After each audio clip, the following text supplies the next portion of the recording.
Alors, donc, bienvenue dans cette nouvelle vidéo. Maintenant que nous sommes à l'aise avec les sélecteurs simples, avec les fonctionnalités avancées du HTML, place aux fonctionnalités avancées du CSS.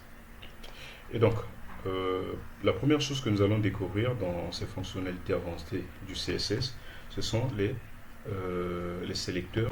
Ce sont les sélecteurs avancés.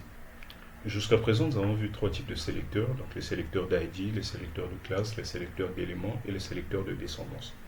Alors en réalité, avec ces sélecteurs, vous avez déjà la possibilité de cibler tout ce que vous voulez. Ok.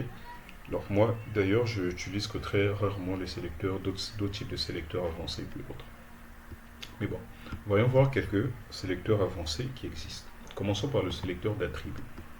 Un attribut, vous savez ce que c'est. Donc un attribut, c'est ça. Ok. Eh bien, il est possible d'appliquer, de modifier les propriétés CSS, de cibler en tout cas une balise en fonction de ces attributs. Par exemple, je veux dire ceci. La balise input cherche une balise input qui a pour attribut type égal à email par exemple. Ok. Et je veux dire que je modifie sa taille, font size à 20 pixels. Si je reviens ici, vous voyez qu'au niveau du email ici, la taille a changé. Si je spécifie password, vous verrez que c'est le password qui change.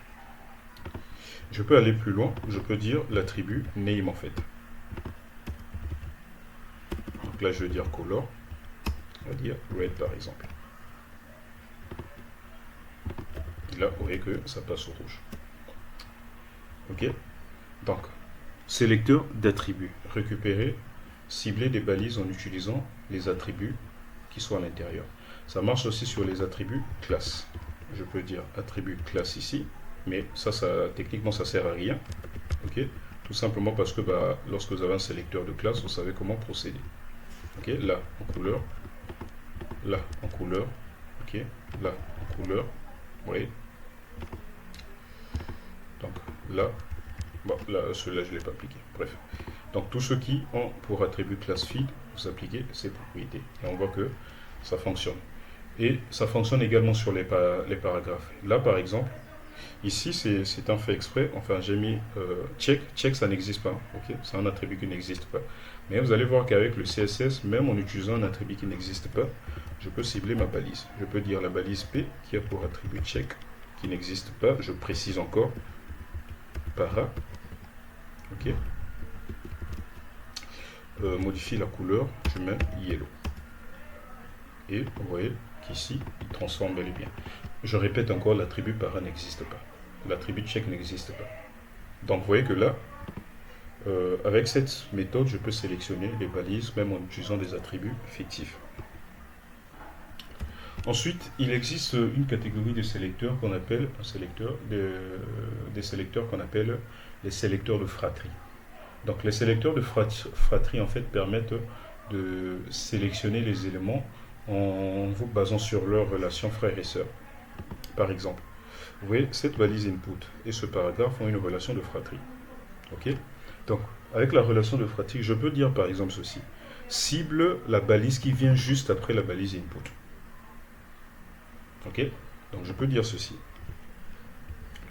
La balise input, ok, type égale email par exemple. Donc là, je cible la balise input qui a pour attribut type email et je mets plus, ok, je mets plus et je mets p. Et je dis color cornflow. Ok. Donc ici, en fait, je lui dis quoi? Je lui dis sélectionne la balise p qui se trouve juste après la balise input ayant pour attribut type email. Vous voyez que là, je suis en train de combiner les sélecteurs. Et si je reviens sur ma page, qu'est-ce que vous constatez? Et hop là, bam, ça fonctionne. Ok? Ça fonctionne. Donc, regardez bien la relation qu'il y a entre les deux. Regardez bien là où se trouve input. Frère et sœur. P n'est pas à l'intérieur de input. Ok? Mais P se trouve bel et bien à l'extérieur. Donc, avec le plus, ça permet de dire sélectionne en tout cas, ou bien applique ce style sur la balise qui vient juste après telle balise par exemple.